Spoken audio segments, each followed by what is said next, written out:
Have you ever heard a confession so devastating, so staggering, that for a moment you wondered whether the entire world had been living a lie? Because that's exactly what happened when a whisper, just a whisper, escaped the lips of Queen Camilla. A whisper so impossible, so incendiary, that if you had heard it yourself, you would have sworn the room temperature dropped. A whisper that carried the weight of decades, scandals, marriages, heartbreak, and one of the most tragic nights in modern royal history. Before we continue, please hit the like button, subscribe to the channel, and turn on the notification bell for updates. A whisper that said, "I hired him." Just 2 words. 2 words that detonated like dynamite. 2 words that didn't belong in the same sentence as the woman she was talking about. Princess Diana. Now pause for a moment. Let that echo in your mind the way it echoed through the quiet, gold-trimmed walls of a private Clarence house suite. Why now? Why after all these years? Why after history has cemented its official explanations, its inquests, its closed chapters? And who exactly was him? Before we dive into that, let me ask you this. Have you ever wondered what guilt looks like after it has been marinating inside someone for 30 years? Have you ever thought about how remorse reshapes a person's face, their voice, their posture? How secrets hollow someone out from the inside long before the truth ever escapes? Tonight, we're stepping behind palace walls you weren't supposed to see through, into rooms you weren't meant to hear, into conversations no one thought would ever touch the light of day. Because this is not the Camilla the world thinks it knows.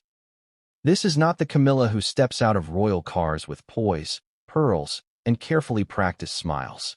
This is not the Camilla who stands behind podiums reading scripted statements. This is not the Camilla who, after decades of controversy, finally found her place beside the king. No, this is Camilla stripped bare, emotionally, mentally, spiritually, by a secret she never intended to voice and certainly never expected to be overheard. But let's rewind. Because every story like this begins long before the confession itself. And this one began on a cold, fog-soaked evening, with a glass of wine trembling in her hand, and a door she thought was closed tighter than the monarchy's darkest archives. The room was dim, intentionally dim, as if even the lamps understood that some truths prefer shadow. Camilla's voice, usually so crisp, so controlled, was unsteady. Not weak. No, not weak. Just human. And in the life of a royal, humanity is often the most forbidden thing of all.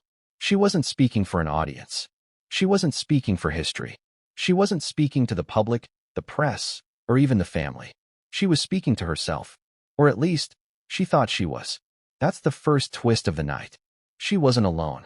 But before you learn who stood on the other side of that slightly cracked door, you need to understand why her voice trembled the way it did.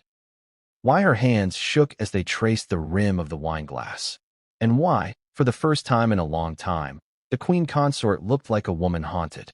Because to understand the confession, you must understand the ghosts. And Camilla has many. Let's be honest.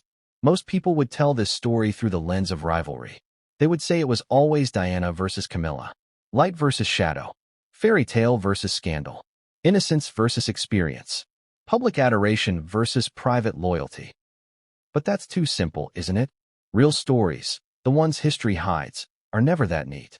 The truth is messy, painful, contradictory. Diana was the global icon, the people's princess, the woman whose smile could disarm an entire continent. But Camilla? Camilla was the woman who loved the same man Diana did, long before the world knew Diana's name. And love doesn't disappear just because a crown demands it. Have you ever been in a situation where every choice feels wrong? Where every direction leads to someone's heartbreak, maybe even your own. Where you watch the person you love being tethered to someone else by duty instead of desire. Imagine watching the world worship that person. Imagine the tabloids painting them as a villain.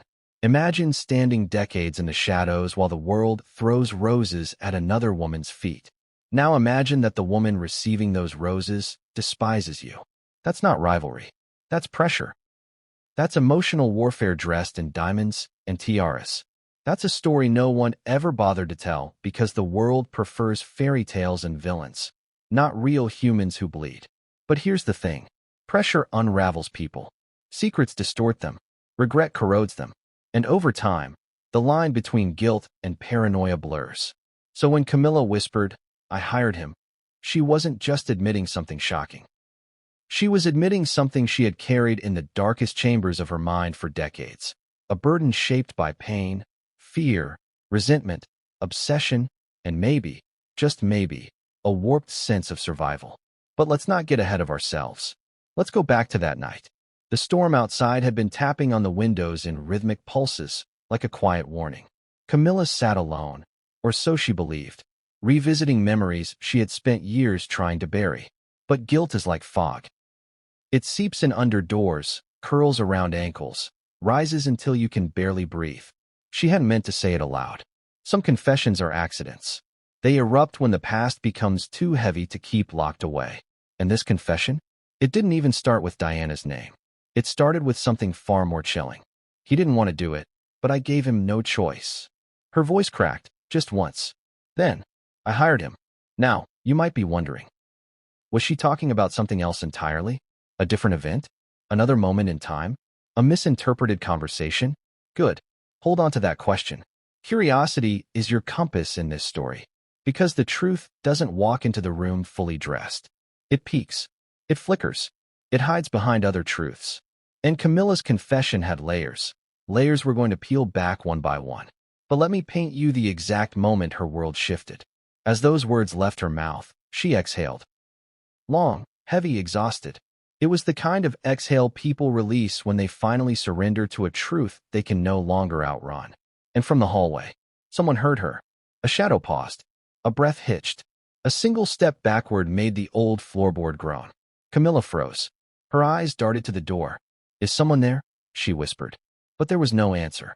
Or at least, not one meant for her. Because the person outside the door didn't dare move. Didn't dare breathe. Didn't dare reveal themselves. Not yet. Instead, they listened. They listened as Camilla began to speak again. This time softer, rawer, stripped of royal composure. "You don't understand," she said to the empty room. "I was desperate. He left me no choice. She left me no choice. The world left me no choice."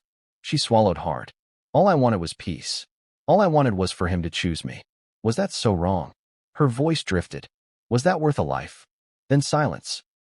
A silence that stretched long enough to make the listener outside the door press their hand to their mouth. And you, sitting here listening to this, might be asking yourself, was Camilla confessing to something literal? Or was she unraveling under years of guilt and pressure? Was her mind replaying old betrayals? Or was she revealing something darker? And if she did hire someone, who, when, why, and what did she mean by, "I gave him no choice"?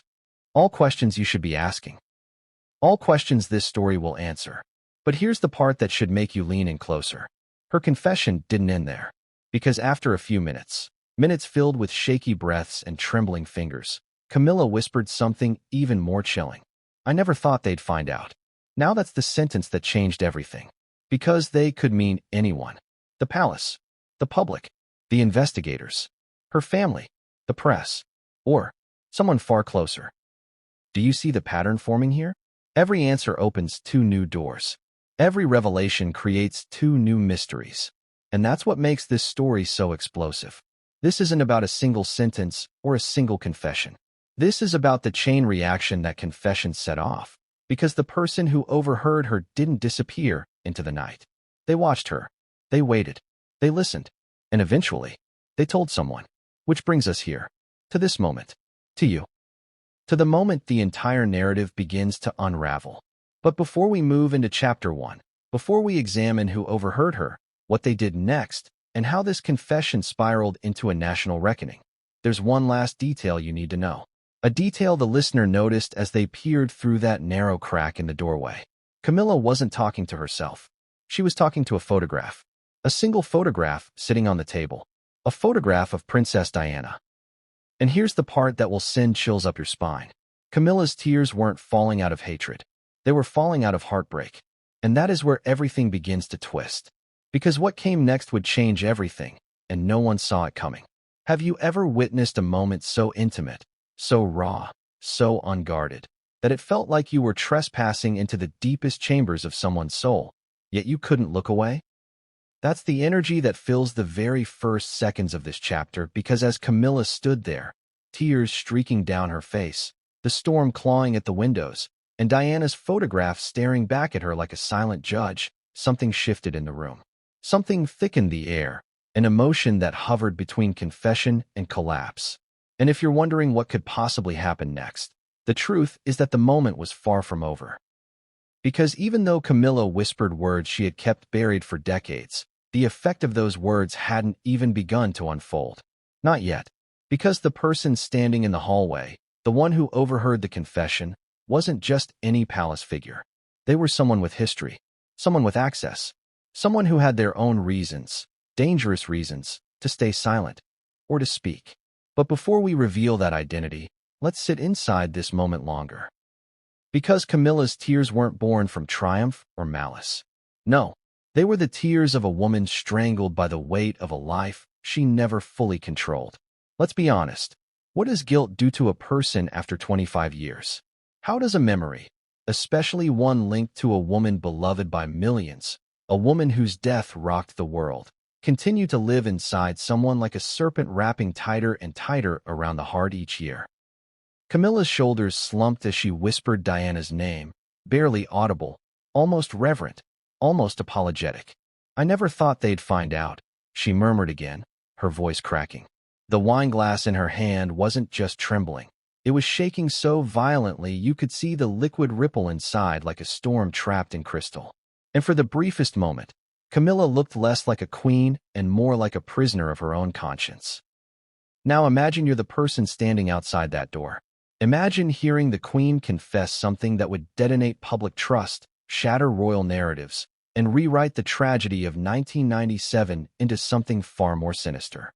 Imagine knowing that if even a sliver of what she said reached the outside world, everything you knew about modern monarchy would collapse in on itself. Would you step forward? Would you confront her? Would you listen longer? Or would you slip away, carrying that secret like a ticking bomb in your pocket? This is where the tension deepens, because the listener, let's call them the witness for now, since their identity is too explosive to reveal yet, didn't run, didn't gasp, didn't rush down the corridor to alert security. No, the witness leaned closer, pressed an ear to the cold wood of the door, held their breath. Because sometimes the truth is so magnetic, so chilling, so impossible to ignore, that even fear becomes secondary to curiosity. And as Camilla sank into the armchair beside the table, the photograph of Diana angled slightly toward her like a silent confrontation. She whispered something else, something the witness would later say felt like an ice pick sliding between my ribs. I didn't want her dead, Camilla said. I wanted her gone. Now ask yourself, is there really a difference? And more importantly, did Camilla think there was? Camilla's hands tightened around the glass. The storm cracked outside, lightning illuminating her face in a stark, almost tragic glow. She took a shaky breath. I thought if she stepped away, he would finally see me, finally choose me, finally love me without the world accusing him, judging him, hating him for it. There it was, the naked truth beneath decades of rumors. Camilla had always been the woman Charles loved, yet Diana had been the woman the world chose.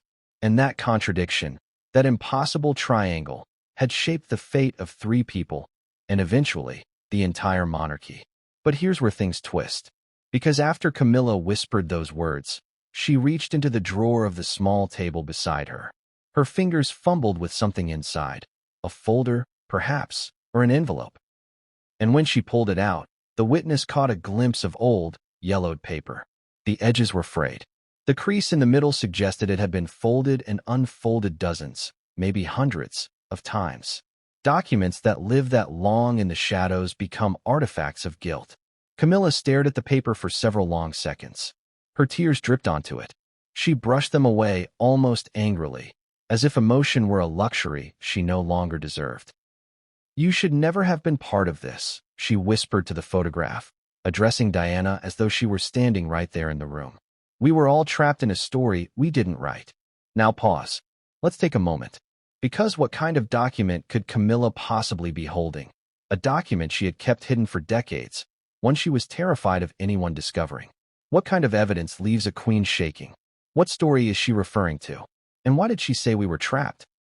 Not I. Not he. We. That's a plural that raises questions. But before we can answer any of them, something else happened, something so unexpected that the witness nearly stumbled backward. Camilla laughed. Not a joyous laugh, not a bitter laugh, but a soft, broken, defeated laugh that sounded like it came from a woman who had finally reached the threshold of what she could carry. All these years, she said between shaky breaths, all these years I believed I could keep it buried. That no one would ever know. That I could take it to my grave and spare him the shame. Spare myself the hatred. Spare the monarchy another scandal. She shook her head. But secrets don't die. They rot. Let me ask you something. Have you ever carried a secret so heavy that speaking it aloud feels like tearing open your own skin? Because that's the exact moment Camilla was living. You could see the agony in her posture, the tension locked in her jaw, the way her breath stuttered in her chest. She wasn't confessing out of pride. She was confessing because her guilt had become too large, too loud, too suffocating to contain any longer. And then it happened. The moment that changed everything. Camilla placed the document on the table, opened it slowly, and whispered a single name. The name of the man she claimed she hired. A name that made the witness gasp softly in the hallway, one hand flying to their mouth. The name wasn't obscure. It wasn't unfamiliar. It wasn't the name of some shadowy figure lurking on the fringes of royal history. It was someone known, someone trusted, someone whose proximity to Diana had always been unquestioned, someone no one would have imagined. But you're not learning that name yet. Not here. Not this early. Because the shock of that revelation deserves its own moment, its own explosion, and we'll get there soon. But right now, what matters is that Camilla didn't just whisper his name. She lingered on it. She rolled it across her tongue like a memory that still tasted of guilt and desperation. She whispered it with familiarity, with sorrow, with something complicated. And that's where your mind should start spinning. Because her tone didn't sound like someone recalling a simple transaction. It sounded like someone remembering a choice that had destroyed her from the inside. Now picture the witness. Heart hammering, palms sweating, breath shallow. Their entire understanding of royal history cracking open. They leaned closer, desperate to catch every syllable. But then Camilla lowered her voice again. It wasn't supposed to happen that way, she said. I only asked him to weaken her, to scare her, to make her step back. Not, she swallowed. Hard. Not that. Now the storm outside thundered again, but this time, the sound seemed to match the emotional violence inside that room. Because whether Camilla meant it or not, whether she was confessing to intent or consequence, whether her version of events was truth, distortion, guilt, or delusion, her own words implicated her. I hired him. But this time, she added something new. And I loved him for it, and hated him for it. Loved him. Whatever you were expecting, it probably wasn't that. Because love complicates everything. Love rewrites motives. Love reshapes history. And love, especially forbidden love, creates the most dangerous secrets of all.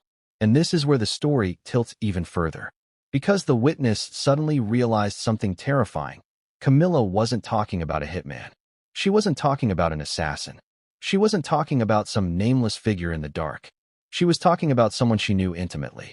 Someone emotionally entangled with her. And that's where everything becomes unstable. Camilla pressed her palms to her eyes, as if trying to stop memories from leaking out. I didn't want her dead, she whispered again. I wanted her to walk away. But he said it was the only way. That love required sacrifice. That peace required action. And I believed him. Do you feel that shiver?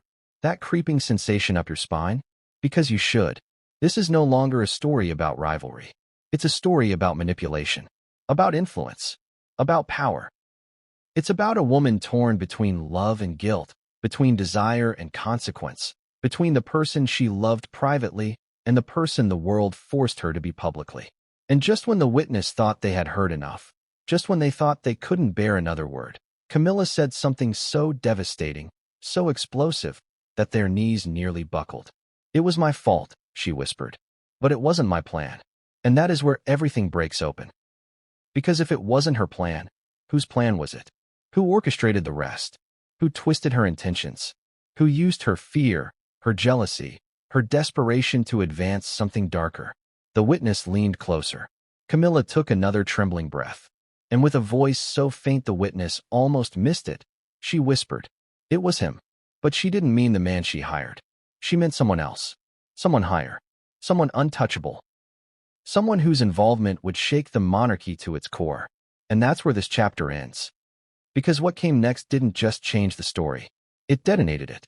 Have you ever heard a statement so terrifyingly ambiguous that it grips you by the spine and refuses to let go?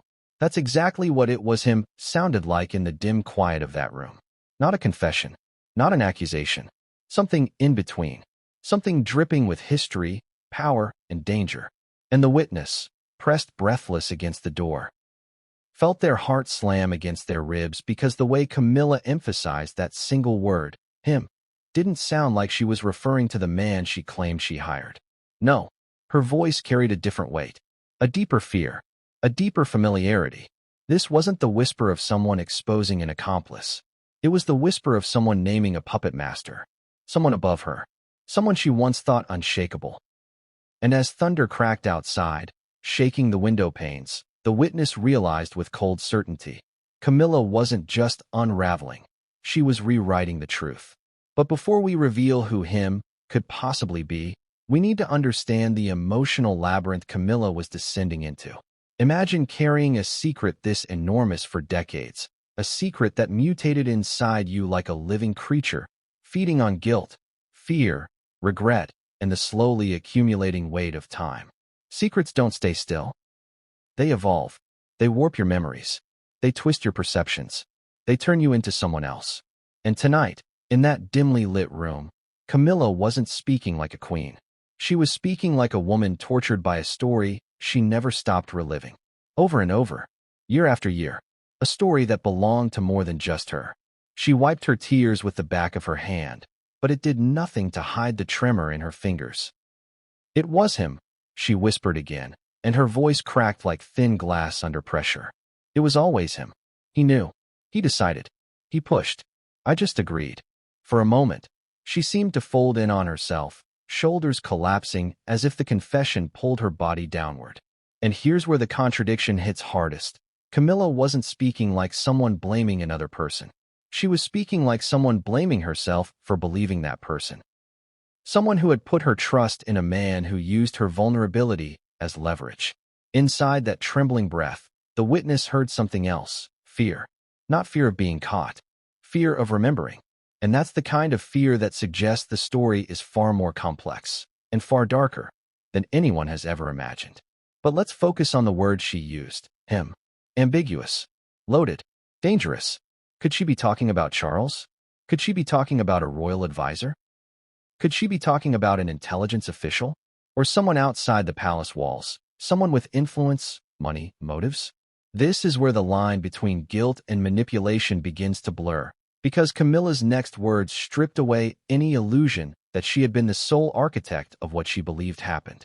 I didn't plan anything, she said, staring at Diana's photograph with an expression that blended sorrow and disbelief.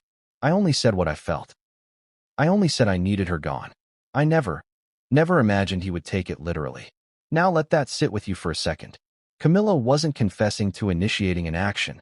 She was confessing to igniting a flame someone else fanned into an inferno. It's a difference that matters. A difference that separates intent from escalation.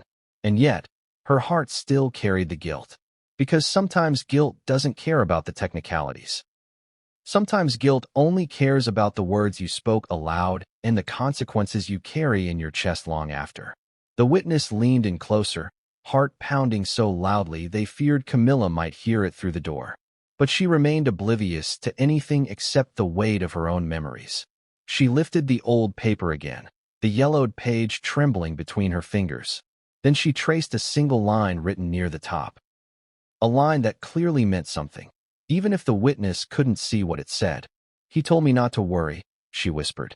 He said it would be handled, that she would understand, that he would talk to her, that everything would work out the way it should have worked out years earlier. She closed her eyes, her voice shrinking. But that wasn't talking. That wasn't understanding. That wasn't anything I asked for. And here's where the emotional contradiction sharpens like a blade. The way Camilla's voice broke wasn't the voice of a woman revealing malice. It was the voice of a woman suffocating beneath consequences she never intended. You could feel the tension in her words, the pain in her tone, the way her breaths quivered. And that's the complexity most people overlook. Because in stories like this, the world wants simple villains, simple motives, simple blame. But real guilt is messy. Real regret is convoluted.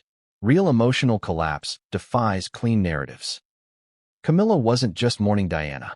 Camilla was mourning the chain reaction she believed she started. Now let's pull the camera back for a moment, because this isn't just Camilla's emotional collapse. We need to understand the witness too. Because the witness wasn't just any person. They had access. They had permission to walk palace corridors after hours. They had proximity to the monarchy, proximity to power. And more importantly, they had a history with Diana themselves. A history that made hearing Camilla's confession feel like a betrayal not just of the monarchy, but of their own memories. So when Camilla whispered, "He took it too far," the witness felt something twist inside them. Something sharp, something personal. And maybe, just maybe, that's why they didn't barge into the room. Why they didn't interrupt. Why they didn't reveal themselves. Because sometimes, the truth is so overwhelming that your body freezes in place, waiting to make sense of what it just heard before reacting. And that still wasn't the most shocking moment. Because Camilla finally said the words the witness, and now you, wanted to hear. He told me she would survive. Silence. Absolute, suffocating silence. Because that sentence means something far more sinister than the previous ones. It means someone, this mysterious him, had promised Camilla a controlled outcome. A non-lethal scenario. Something manipulative but survivable. Something meant to remove Diana from the picture without ending her life. Now, whether that was true, whether it was delusion, manipulation, misunderstanding, or guilt-ridden distortion, this is fiction, and we are exploring narrative twists, but the emotional resonance remains staggering. He told me she would survive, Camilla repeated, voice trembling. He said it was just influence. Just pressure. Just persuasion. I believed him. I believed everything he said. She lowered her face into her hands. I was a fool. Lightning ripped through the sky, illuminating the room for a split second, long enough for the witness to see Camilla's entire body collapse forward as if she had been physically struck by memory. When she lifted her head again, the expression on her face wasn't anger. It wasn't bitterness. It wasn't even guilt. It was devastation. Why did I trust him? She whispered. Why didn't I see what he was capable of? Why didn't I stop it? Her voice rose, not in volume, but in emotional intensity. He promised me peace. He promised me an end to the scandal. He promised me a life with. She stopped. Mid-sentence. Her lips pressed together. She swallowed hard.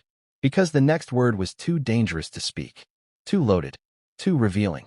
But that pause, that tiny fracture of silence, spoke volumes. The witness stepped back from the door, chest tightening, breath hitching. Because now they were sure. Absolutely sure. The him Camilla blamed was someone inside the monarchy. Someone with power. Someone who shaped destinies. Someone whose involvement would turn this fictional narrative into a spectacle of betrayal, manipulation, and power games. And then Camilla whispered something that made the witness freeze in place. He loved her, and that's why he had to get rid of her. Now let your mind chew on that contradiction. He loved Diana, but wanted her gone. He loved her, but believed removing her would restore balance, stability, or freedom. It's twisted logic, poison logic, the kind of emotional labyrinth only someone in a position of immense power or immense delusion could inhabit. Camilla continued, voice thin and ghost-like. He told me she was ruining everything, that she would never let us be together, that the monarchy would collapse if she kept speaking out. He said she was unpredictable, dangerous, that she had too much influence, too much sympathy, too much truth. She inhaled sharply. He lied to me. He lied to everyone. And just as the witness steadied themselves, heart pounding, head spinning, trying to process the explosion of information, the doorknob rattled. Not from Camilla, from the witness's trembling hand. A sudden sound echoed through the hallway, the smallest metallic click. And Camilla's head snapped toward the door, eyes widening with instant, petrifying fear. "Who's there?" she whispered. The witness froze. Camilla rose slowly, every muscle in her body taut with dread. "Who's listening?" she said again, louder this time, her voice trembling in a way that suggested she already feared the answer. The witness stepped back. Camilla stepped forward. The door creaked, and in that instant, everything unraveled. Because the person who opened the door wasn't the witness. Someone else was there. Someone neither Camilla nor the witness expected. Someone whose presence in that hallway made both their hearts stop cold. And that's where we end. Because what came next didn't just deepen the mystery. It ignited the real danger. Have you ever experienced a moment so jarring, so violently unexpected, that it felt as though time itself split open? That's what happened the instant the figure stepped into the hallway. Because in that narrow, dimly lit corridor, where secrets had been spilling like poison, where fear had been building breath by breath, another presence emerged like a ghost ripped straight out of royal shadows. And the expression on Camilla's face, the way her features tightened, the way her breath caught, the way her posture stiffened with both shock and dread, told the witness one thing with absolute clarity. This wasn't just anyone. This was someone she feared. Someone she never expected to see at that hour. Someone whose arrival wasn't accidental. Someone who, if overhearing even a fraction of her confession, could alter the fate of everyone in that hallway. The figure stepped forward slowly, every motion deliberate and unnervingly calm, as though this nighttime intrusion was planned, calculated, rehearsed.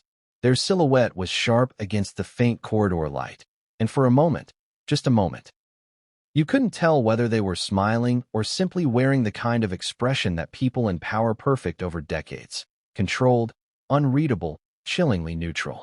Camilla's voice faltered as she whispered, "You shouldn't be here." But the figure didn't answer. They didn't need to. Their presence alone was an answer. A thunderous, silent declaration that they had just witnessed enough to rewrite every fragile boundary, keeping the truth contained. The witness, pressed against a decorative column a few meters down the hallway, could barely breathe. Their heartbeat hammered against the inside of their skull, drowning out everything except the rush of blood and the faint echo of Camilla's earlier confession still hanging in the air like smoke. And now, with this new arrival, the moment spiraled from private breakdown to something far more dangerous. Camilla stepped closer to the figure, wiping her tears but failing to hide the raw tremor in her voice. "Did you hear anything?" she asked, though the question itself felt pointless. Of course they heard something, or saw something, or sensed enough to know that whatever Camilla was saying behind that door wasn't casual reminiscing or late-night self-reflection. This wasn't a queen talking to herself. This was a queen unraveling, and unraveling queens are dangerous queens. The figure stared at her, face calm but eyes burning with something sharp. "I heard enough," they said quietly, and the weight of those 3 words pressed down on the hallway like wet cement. The witness shifted their weight, and the faintest creak of the old floorboard betrayed their presence. But the figure's eyes didn't turn toward them. No. Their attention remained locked on Camilla, assessing her, dissecting her emotional collapse with the eerie stillness of someone who had weathered countless crises and learned to hide their reactions behind layers of composure. "What exactly," the figure continued, "do you think you're doing?" There was no anger in their tone, no panic, no surprise. That was the most terrifying part. The calmness. Because calmness in moments of chaos often means one thing: control. And control means intent. And intent means danger. Camilla inhaled shakily. "I wasn't. You don't understand." "Oh, I understand perfectly." The figure interrupted, their voice tightening just slightly. Enough to signal irritation. Enough to signal worry. Enough to signal that whatever Camilla had said could not, under any circumstances, leave that hallway. "You should know better," they added. "You of all people should know better than to talk about such things. Especially now." That single phrase, "especially now," sent a cold ripple through both Camilla and the witness. Especially now? What was happening now? What new development? What shifting circumstance? What unseen threat was tightening its grip around these decades-old secrets? Time had already buried the tragedy. Public memory had softened edges. Official reports had been filed. But something must have resurfaced. Something must have emerged. Something must have threatened to drag the truth, whatever that truth was, into the spotlight once more. Camilla clutched the yellow document close to her chest, almost protectively. "It wasn't supposed to get this far," she whispered. "You needed to stay silent." The figure's voice was cutting this time, edged with an authority that couldn't be challenged. You needed to let the past remain where it belongs. Camilla recoiled slightly, her composure cracking all over again. You don't know what I've lived with, she snapped, voice trembling. You don't know what he promised me, what he told me, what he— Enough. The figure stepped forward, their presence looming over her. We agreed this would never be spoken of again. Not to anyone. Not even to yourself. Now ask yourself, what kind of secret is so dangerous that someone demands you don't even think about it? What kind of history requires denial this absolute? What kind of truth threatens the very foundation of the people who guard it? The witness wasn't just afraid now. They were electrified. Because if Camilla was breaking under the pressure of guilt, this new figure was cracking under the pressure of control. And between the two, the air vibrated with suspense, tension, and the muted terror of two people whose lives hinged on silence. Camilla's voice shrank to a whisper. He used me. He twisted my words. He said she would survive. The figure's posture stiffened. A flicker of emotion, anger, fear, guilt, flashed across their face so briefly the witness thought they imagined it. But no, it was real. You misunderstood him, the figure hissed. Or perhaps you heard only what you wanted to hear. Camilla shook her head, tears gathering in her eyes again. Don't say that. Don't you dare say that. You weren't there. You didn't hear him. You didn't see his face. And you, the figure replied coldly, did not see what your words did to him. That sentence cracked the emotional floor under Camilla's feet. She stumbled backward, hitting the table behind her, the photograph of Diana trembling dangerously close to the edge. What do you mean? She whispered. What did he do? What did he— The figure raised a hand, silencing her instantly. I warned him, they said. I told him this would destroy him. I told him he was blind, that he was letting emotion cloud judgment. But he didn't listen. He never listened. Camilla closed her eyes, agony twisting across her face. He loved her, she said. Even if he denied it, he loved her. And that, the figure murmured, is why he had to choose. The witness felt dizzy. The implications were spiraling, weaving into a web of power struggles, manipulations, forbidden emotions, and decisions that had rewritten lives. And here in this hallway, this strange, haunting moment, pieces were falling into place. Messy, frightening pieces. Pieces that hinted at a truth more complicated than guilt or innocence. A truth forged in broken promises, miscommunication, power, and deep emotional wounds. But then Camilla's voice shifted. It hardened. It sharpened. It changed. You're protecting him, she said slowly. Even now. After everything. After what happened. After what he caused. I am protecting all of us, the figure snapped. Including you. Unless you insist on destroying yourself with these midnight dramatics. Camilla's eyes blazed with something raw. I'm not destroying myself, she said. The truth is— No, the figure replied darkly. The truth is irrelevant. Perception is what we fear. Let that sink in. Not truth. Perception. Because in the world of power, stories are shaped not by what happened, but by what people believe happened. Camilla stepped closer to the figure, her face twisted with anguish. If you heard me, she whispered, then you know. You know I can't keep carrying this. Yes, you can, the figure said. And you will. Camilla shook her head. I won't survive the weight. You don't need to survive it. The figure responded coldly. You just need to stay quiet. Now the witness finally understood the dynamic between them. This wasn't a confidant, or an enemy, or a neutral observer. This was someone with stakes so high, so entrenched, so intertwined with the events Camilla believed she triggered, that silence wasn't a request, it was a survival strategy. Camilla's voice cracked. If he were alive. The figure cut her off. He's not. Camilla flinched at the brutality of the statement. And that, the figure continued, is the only reason you're still standing here. The words hit Camilla like a physical blow. The witness grabbed the wall to steady themselves. Alive? Dead? Who? The man she hired? The man she believed orchestrated the rest?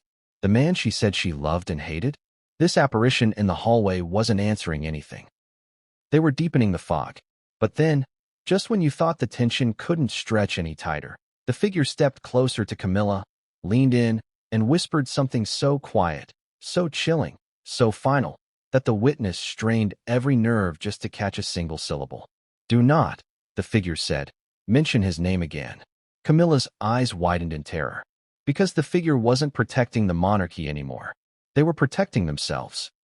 Before Camilla could respond, the figure slowly turned toward the hallway. The first time their attention drifted away from her.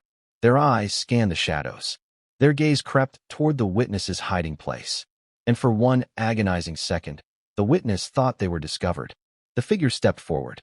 Footsteps echoed. Slow, deliberate, hunting footsteps. And then, they stopped, right in front of the witness's hiding spot. A silence so thick it choked the air. Then the figure whispered into the shadows. I know someone else heard. The witness's vision blurred with panic. Their pulse hammered. Their throat tightened. The figure leaned closer. Closer. Closer. And then, a sudden sound shattered the tension. Not from the witness. Not from Camilla. From behind the figure. Someone else emerged. And this time, the danger multiplied. Because the person who appeared next, they weren't supposed to be in the palace at all. There are moments in life when reality bends so violently that your mind cannot keep up with what your eyes are seeing. Moments when time itself seems to pause because the brain needs a moment, a long moment, to process the impossibility in front of it. That was the sensation that thundered through the witness's body the instant the second figure stepped into the hallway. Because this wasn't a guard, not a maid, not a staff member, not a private secretary or advisor. This was someone whose presence in the palace at this hour defied every rule, every protocol, every shred of logic. The witness knew it. Camilla knew it. And the first figure, still looming near the shadows, still radiating authority like a dark star, knew it too. Because their reaction wasn't shock. It wasn't anger. It wasn't fear. It was something worse, recognition.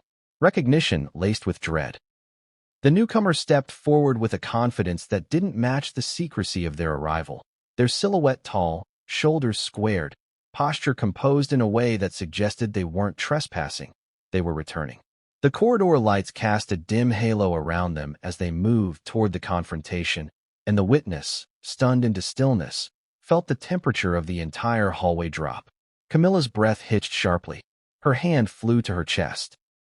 You, she whispered, the word trembling on her lips as though her voice might fracture under the weight of it. No, you can't be here. The newcomer's eyes flicked toward her, calm, unbothered, and chillingly unfazed by her horror. Why not? They asked softly, their voice smooth, controlled. You weren't supposed to be talking, and yet here we are.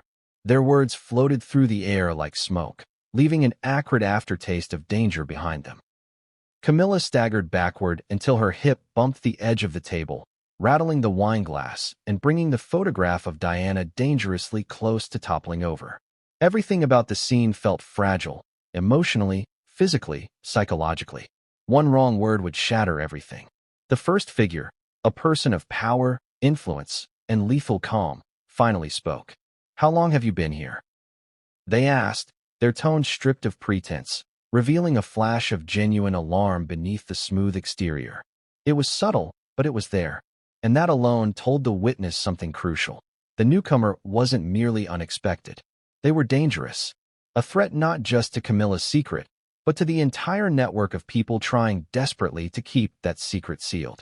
The newcomer smiled faintly, and the witness felt their stomach twist. Long enough, they said.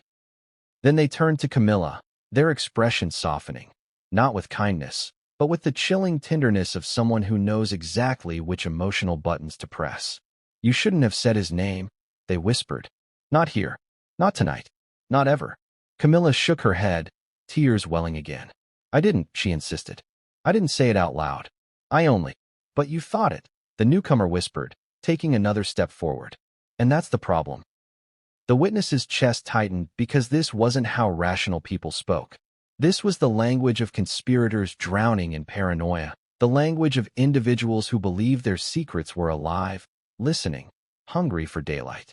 And perhaps that's exactly what this secret was, a living thing, full of venom, coiled in the dark corners of their shared history, waiting for the right moment to strike. The first figure's voice cut through the tension like a blade. You shouldn't be here, they repeated. If anyone sees you, if anyone even hears a hint that you were inside this building. Relax, the newcomer said. No one saw me. No one ever does. They turned their heads slightly, scanning the hallway, their eyes narrowing as though they sensed a shift in the air. A quiver of fear ran through the witness, but they didn't dare move. The newcomer's gaze was sharp, razor sharp. But after a long, tense second, they looked back to Camilla and the first figure, apparently satisfied the corridor held no uninvited listeners. Camilla, trembling violently now, clutched the old paper in her hand as if it were a lifeline. "Why are you here?" she asked, her voice raw. "After all these years? After everything that happened? After what we agreed?" The newcomer exhaled slowly, their expression shifting into something far more revealing: exhaustion. Not the exhaustion of someone physically tired, but the exhaustion of someone who has spent decades watching a fragile life balancing on the edge of collapse. "Because," they said softly, "we have a problem." Those 4 words were enough to turn the blood in the witness's veins to ice. A problem? What kind of problem could possibly compel someone who wasn't allowed in the palace to break in at night? What kind of problem was significant enough to terrify the people who had been guarding a secret for decades? What had resurfaced? Who had started asking questions? What had slipped through the cracks of their carefully crafted silence? The first figure stepped closer, jaw tightening. "What happened?" The newcomer hesitated. And hesitation from someone this controlled was more alarming than shouting. "Someone," they said slowly, "is looking into him." The hallway froze. No one moved. No one breathed. Camilla's fingers tightened around the paper until it crumpled inside her fist. "No," she whispered. "No, that's impossible. He's been dead for years. There's nothing left to find." "Except," the newcomer said, "people don't stop digging just because a person dies. In fact, they often dig deeper." The witness could feel the world tilting. Someone was investigating. Someone was chasing the ghost Camilla feared. Someone was reopening the darkest chapter of all their lives. "Who?" the first figure demanded. The newcomer's lips curled slightly, not in amusement, but in something almost like respect. "Someone who doesn't scare easy. Someone who doesn't listen when told to stop. Someone who's been watching the monarchy long enough to know when smoke leads to fire." Camilla sank into the chair behind her, the weight of the revelation slamming her body into stillness. Her breathing quickened, shallow and ragged. "This can't be happening," she whispered. "After all this time? After everything we did to bury it?" The newcomer nodded solemnly. "Buried things don't disappear. They grow roots." The hallway thickened with dread.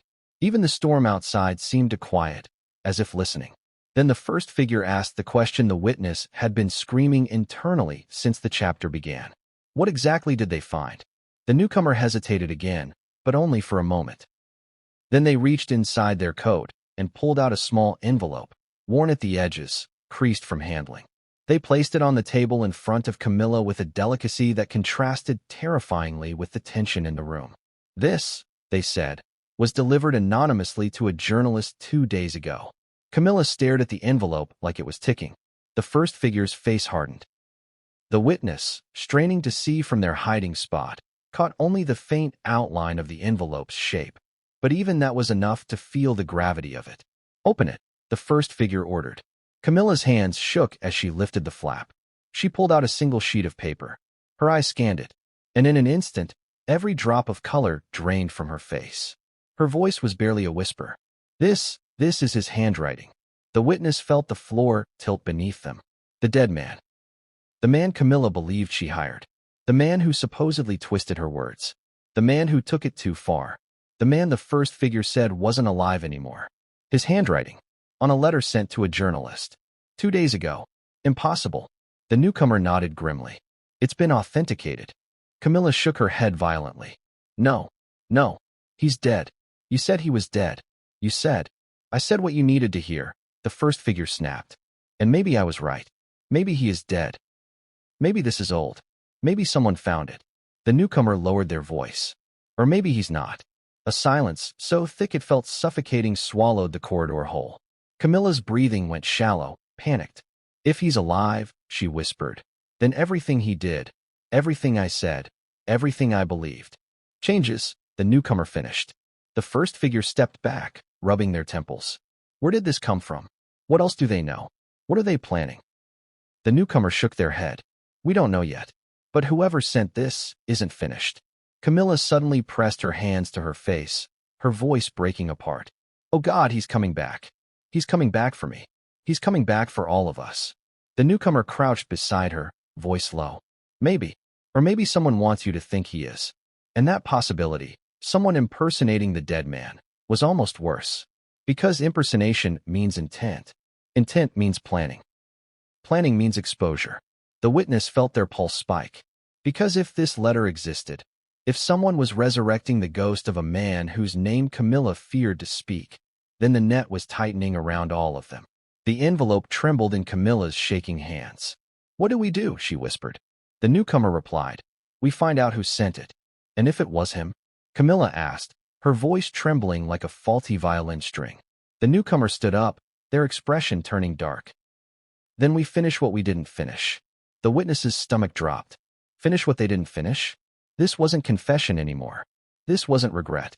This wasn't guilt eating someone alive. This was a conspiracy reawakening. And as the three of them stood in that narrow hallway, united by fear and bound by a secret that was no longer safe, the newcomers suddenly turned their head again, eyes narrowing, scanning the shadows.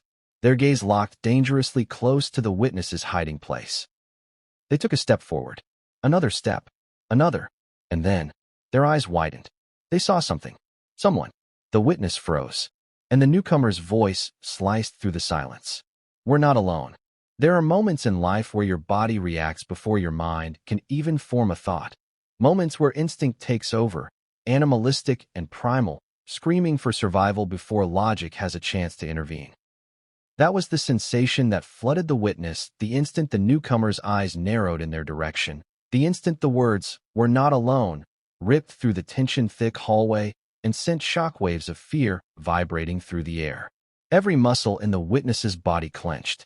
Their breath stopped mid-inhale. Their heart punched violently against their ribs, threatening to give them away with the sound alone. Because in that fragment of a moment, the witness wasn't just a bystander listening to a confession. They were prey discovered by predators who protected their secrets with ruthless precision. Camilla's gasp cracked through the air like breaking glass.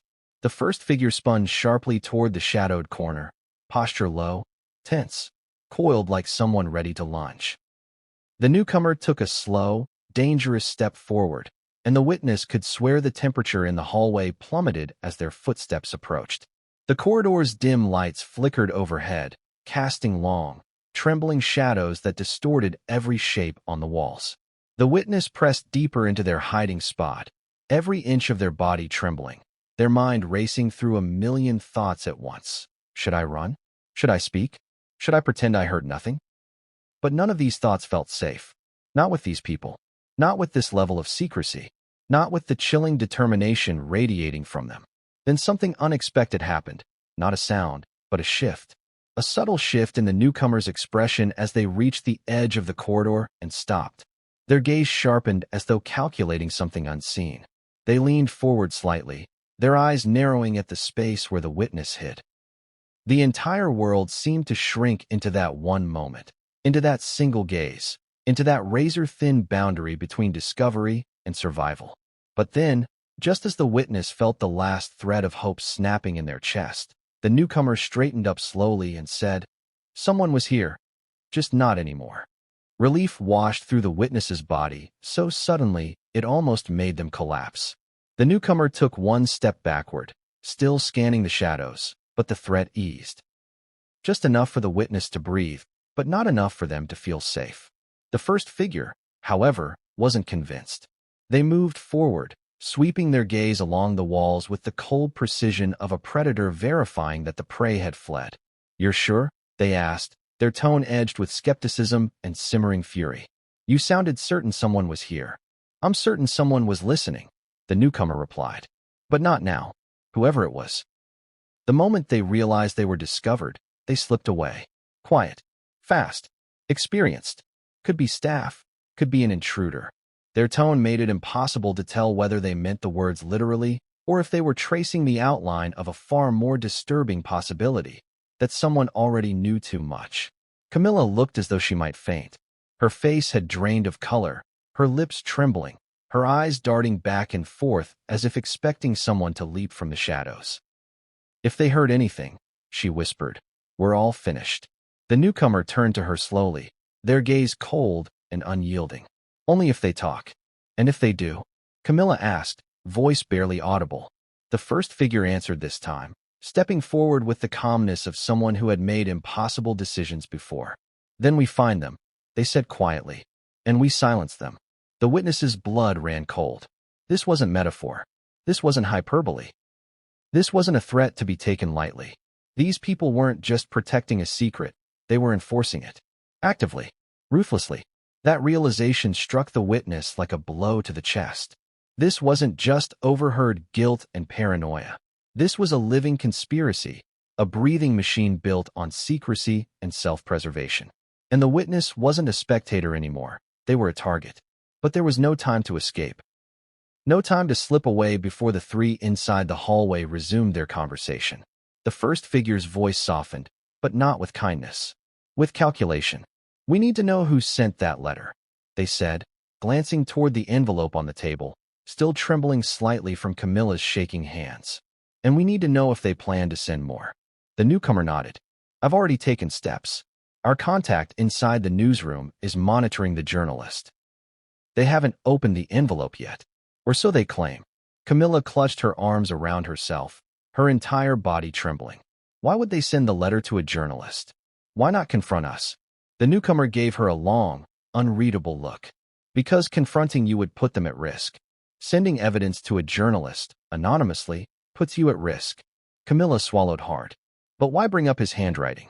Why now? Why dig up the past? For leverage, the first figure answered. Everyone wants something. And someone out there thinks you're the key to getting it. The witness felt a shiver trace their spine because the pieces were aligning into something more terrifying than they expected. This wasn't random. This wasn't a coincidence. Someone had planned this. Someone had studied the cracks in the decades-old story. Someone had chosen this exact moment to strike. And the timing felt too perfect, too deliberate, to be anything other than a calculated move. The newcomer leaned against the wall, crossing their arms. There's more, they said, voice low. The journalist wasn't the only one to receive something. Camilla's breath snagged in her throat. What are you talking about? The newcomer reached into their coat again and pulled out a second envelope. This one smaller, darker, and marked with a strange smudge at the corner, as though it had been handled with dirty or gloved fingers. This, they said, was left at my home. The first figure stiffened. Your home. The newcomer nodded. Front step. No return address. No fingerprints. But inside. They lifted the flap, removed a small photograph, and held it up. Camilla inhaled sharply. The witness, despite their distance, could see the faint outline of the picture. Grainy, dark, taken at night, but unmistakable. It was a photograph of the palace hallway. This hallway. From earlier that night. Someone had been watching. Someone had been close. Someone had been here. Camilla staggered backward, gripping the edge of the table so tightly her knuckles blanched. No, she whispered. No, this is impossible. You said no one saw you. You said. The newcomer cut her off. I said no one saw me enter. That doesn't mean no one was already watching. The first figure grabbed the photograph, their face tightening. How long has someone been inside the building? Long enough to know our movements, the newcomer said. Long enough to know tonight was the night it would all unravel. Camilla's breathing became rapid, panicked. Are we being followed? Are we being recorded? Are we? You said the past was safe. You promised it was safe. The first figure slammed their hand onto the table, shaking the wine glass and nearly knocking Diana's photograph to the floor. The past is never safe, they snapped. It sleeps. It waits. And when the moment is right, it wakes up. A tremor of silence filled the space. Then the newcomer spoke again, voice even softer. Whoever is watching us isn't trying to expose the truth yet. They're testing us, seeing how we react, seeing how much we know, seeing if we panic. Camilla sank into the chair again, her breathing shallow. Who would do this? Who could possibly want to destroy us after all these years? The newcomer exchanged a dark look with the first figure. Then they answered. Someone who knows the man you hired wasn't working alone. Camilla froze. The witness's heart plummeted. The first figure took a step closer to Camilla. You were used, they said coldly. You were manipulated. You thought you were the catalyst. You thought your jealousy, your frustration, your pain, your words, ignited the fire. But you were just kindling. Camilla's face contorted with confusion and horror. What are you talking about? Who else was involved? Who else knew? The newcomer leaned forward, their shadow swallowing the table whole. You think the man you hired acted alone? They whispered.